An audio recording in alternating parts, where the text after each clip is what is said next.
नमस्कार, मी पूजा. वास्तू रविराज वास्तू संस्कृती या विशेष कार्यक्रमामध्ये आपल्या सगळ्यांचं पुन्हा एकदा मनपूर्वक स्वागत.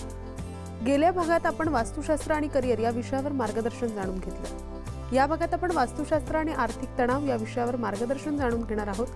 भारतातील सर्वात मोठ्या वास्तुशास्त्र मार्गदर्शन आणि प्रशिक्षण संस्थेचे संस्थापक डॉक्टर रविराज अहिरराव यांच्याकडून. सर, सगळ्यात आधी आमच्या स्टुडिओमध्ये आपलं मनपूर्वक स्वागत. नमस्कार. नमस्कार. आजचा आपला विषय आहे वास्तुशास्त्र आणि आर्थिक तणाव. आर्थिक तणाव सध्या वाढतच चाललेला आहे. तर पहिला प्रश्न असा आहे की वास्तुशास्त्र आणि आर्थिक तणाव याचा सुद्धा संबंध असू शकतो का? हो, अतिशय. सगळ्यात पहिली महत्त्वाची गोष्ट म्हणजे की तुमच्या घरामध्ये धनसंपत्तीचा ओघ येणं हे तुमच्या प्रवेशद्वारावर अवलंबून असतं. आणि प्रवेशद्वार कोणत्या दिशेमध्ये आहे त्या अनुषंगाने ती येणारी जी धनसंपत्ती आहे ही कोणत्या प्रकारची असेल.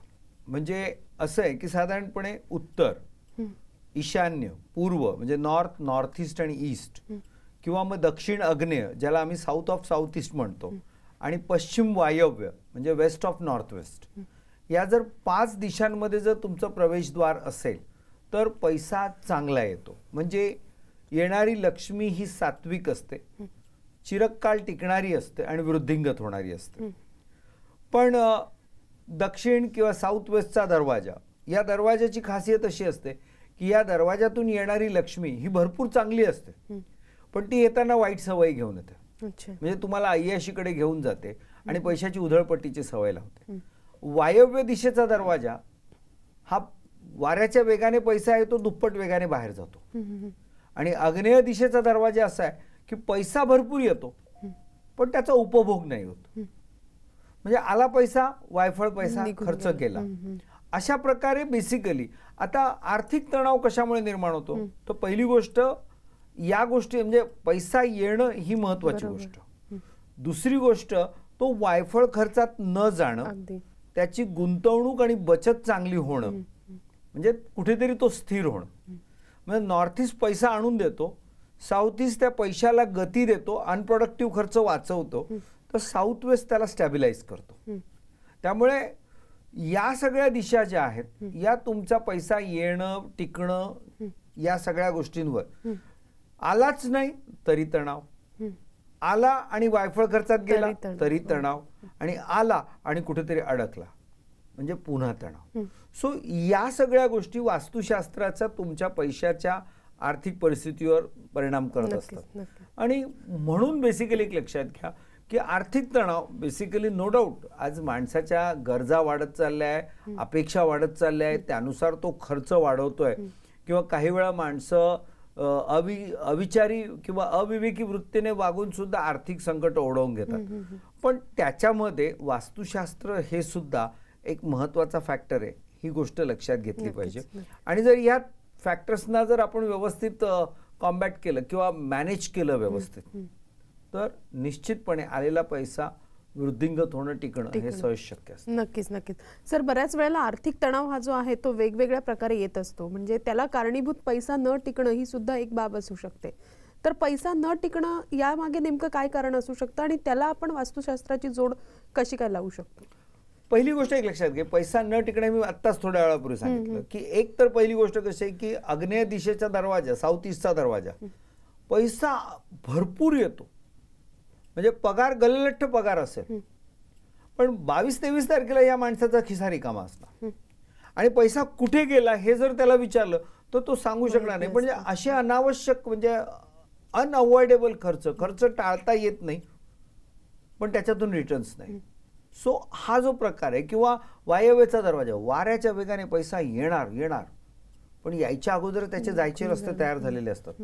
त्यामुळे ती जो तणाव तो टिकत नाही, हा एक सगळ्यात महत्त्वाचा भाग आहे. त्यामुळे किंवा दुसरी गोष्ट, जर साऊथ ईस्टमध्ये अग्नितत्व म्हणजे किचन असलं पाहिजे, पण जर ज्या घरामध्ये आग्नेय दिशेला किचन नसेल त्या घरामध्ये मी खात्रीपूर्वक सांगू शकतो की वायफळ खर्च, काही ना काही खर्च येणारच.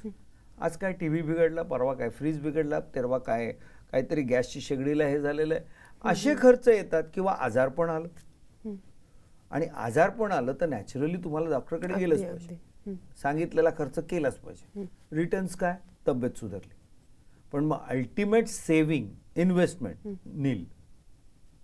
सो हा जो प्रकार आहे म्हणजे पैसा टिकत नाही आणि याला कारण बेसिकली एकीकडे साऊथ ईस्टचे वास्तुदोष, तर दुसरीकडे साऊथ वेस्टला सुद्धा.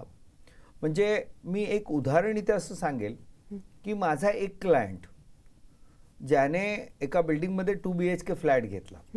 फ्लॅट घेताना माझा सल्ला घेतला आणि व्यवस्थित आम्ही त्यांना फ्लॅट निवडून दिला. प्रॉब्लेम कसा झाला की 2 बिल्डिंग होते शेजारी शेजारी आणि त्या 2 बिल्डिंगच्या मध्यभागी एक त्यांची बिल्डिंग, दोन्ही बिल्डिंगची अंडरग्राऊंड वॉटर टँक होती. आता या बिल्डिंगच्या ईशान्येला म्हणजे नॉर्थ ईस्टला ती अंडरग्राऊंड वॉटर टँक होती, म्हणजे लाभदायी होती.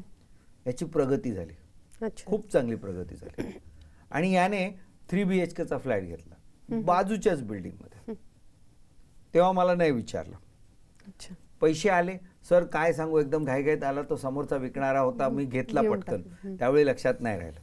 झालं. त्या घरात गेल्यानंतर या घरामध्ये जेवढी आर्थिक प्रगती दणदणीत झाली होती ना, तिथे सगळं रिव्हर्स मध्ये गाडी यायला लागली, अधोगती. आणि जेव्हा अधोगती यायला लागली तेव्हा माझी आठवण आली आणि बघितल्यानंतर म्हटलं अरे तिथे तुला नॉर्थ ईस्टला बेसिकली पाणी होतं म्हणून तुझी इथे साऊथ वेस्टला पाणी आलंय. आणि जेव्हा साऊथ वेस्टला खड्डा पाणी म्हणजे थोडक्यात साऊथ वेस्टला गंभीर स्वरूपाचे वास्तुदोष किंवा मल्टिपल वास्तुदोष जर आले तर माणसाची आर्थिक प्रगती खालावली पाहिजेच निश्चितपणे. सो टिकत का नाही, तर मग हे असे फॅक्टर्स तुमच्या कामी म्हणजे तुमच्या अवतीभोवती असतात आणि जे तुम्हाला प्रॉब्लेमॅटिक करतात. नक्कीच. बऱ्याचदा पैसा टिकत नाही हे तर आपण म्हणतोच, मात्र बऱ्याचदा माझ्याकडे भरपूर पैसा येणारा असतो मात्र तो कुठेतरी अडकला जातो, तो माझ्यापर्यंत पोहोचत नाही. तर असं का होऊ शकतं? आता याच्यामध्ये सुद्धा बेसिकली मी असं सांगेन की पुन्हा एक असाच बेसिकली एक चांगला माझा उद्योजक क्लायंट आहे आणि ह्या उद्योजकाचं बेसिकली एक लक्षात घे की आम्ही त्यांची फॅक्टरी वगैरे सगळं व्यवस्थित सेटअप करून दिलं. म्हणजे टेक्स्टाईलमध्ये त्यांचा बिझनेस होता. आम्ही फॅक्टरी व्यवस्थित सेटअप करून दिली. करताना जिथे कुठे काही वास्तुदोष आले होते त्याला रेमेडीज. आता ह्यांचं कपड्याचं ते काम भरपूर चांगलं चालायला लागलं म्हणून यांच्या मनात आलं की या कपडा बनवल्यानंतर त्याचं कलरिंग केलं जातं, डाईंग म्हणतात त्याला. आता ह्या डाईंग सुद्धा यांच्या विचारात आलं की आपण डायव्हर्सिफिकेशन म्हणजे एक्सपान्शन करावं म्हणून डाईंगचं युनिट टाकायला गेले. सुदैवाने बाजूलाच प्लॉट मिळाला. बाजूला प्लॉट मिळाला पण तो या प्लॉटच्या साऊथ वेस्टला होता. आणि डाईंग युनिटचं खासियत अशी असते, मी अनेक डाईंग युनिट केलेले. डाईंग युनिटमध्ये कसं असतं ना की त्याच्या किमान 70% जागा, त्या युनिटच्या 70% जागेमध्ये असे जमिनीत छोटे छोटे हौद केलेले असतात. म्हणजे रंगाचं जे कलरचं जे केमिकल असतं, पाणी असतं, त्या पाण्याचे ते हौद असतात. म्हणजे जमिनीत खड्डा आणि खड्ड्यात पाणी. आता नेमकं झालं काय माहिती का की या फॅक्टरीच्या साऊथ वेस्टला हे खड्डा पाणी आलं, प्रचंड मोठ्या प्रमाणावर आलं. मग काय विचारता, कालपर्यंत जी फॅक्टरी सुसाट वेगाने चालली होती पण जसं साऊथ वेस्टला खड्डा पाणी आलं यांच्या एक एक एक एक एक एक सगळे कॉन्ट्रॅक्ट कॅन्सल व्हायला लागले, सगळं हाताबाहेर जायला लागलं.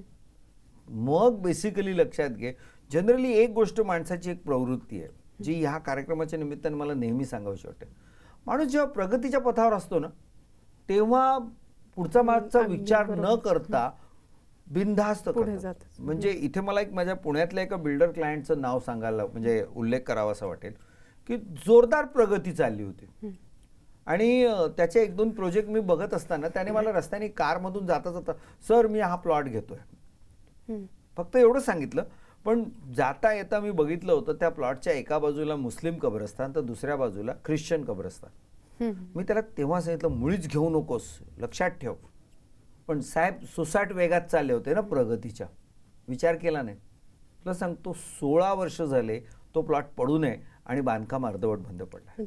हां, म्हणजे थोडक्यात तुम्हाला ह्या अशा प्रकारचे वास्तुदोष अशा पद्धतीने पॅक करून टाकतात किंवा अशी तुमची म्हणजे कोंडी करतात की काहीच शक्य होत नाही. म्हणजे असं अनेक वेळा असं घडलेलं आहे की तुमच्याकडे मोनोपोली आहे, 3-3 वर्षाचं तुमचं प्रोडक्शन बुक आहे, विकलं गेलेलं आहे, ऑर्डर्स आहेत मालाच्या, पण तरी प्रोडक्शन होत नाही. प्रोडक्शन होत नाही म्हणजे माल विकत नाही, माल विकला नाही तर पैसे. सो या सगळ्या ज्या गोष्टी आहेत बऱ्याच वेळा आपण काय करतो की गरज आहे म्हणून पटकन हे करून घेतो. पण त्या मगाशी जसं त्या टेक्स्टाईल युनिट सांगितलं पहिल्यांदा जेव्हा त्यांना ते हातघाईवर आलो, खूप प्रकरण गंभीर झालं, मग तेव्हा आम्हाला जेव्हा बोलवलं तेव्हा पहिल्यांदा हे दोन्ही युनिट कॉपर स्ट्रिप्स, पिरॅमिड्स, यंत्र यांचा वापर करून ते पूर्णपणे डिटॅच केले. नक्की. आणि ते डिटॅच केल्यानंतर मग प्रगती सुरू झाली. नक्कीच नक्कीच. सर, बऱ्याचदा असं होतं की आपण आपल्या चांगल्या कामासाठी कर्ज जे आहे ते घेत जातो, मात्र मग तो कर्जबाजारीपणा कधी आपल्यावर वाढत जातो याचा आपल्याला थांगपत्ताच लागत नाही. तर हा कर्जबाजारीपणाला नेमकं वास्तुशास्त्र कसं कारणीभूत आहे किंवा वास्तुशास्त्र कसं वाचवू शकतं याबद्दल मला जाणून घ्यायचंय. मात्र इथे एका छोट्याशा विश्रांतीची वेळ झालेली आहे. लगेचच भेटतोय, कुठेही जाऊ नका. पाहत रहा आमचा विशेष कार्यक्रम वास्तू रविराज वास्तू संस्कृती.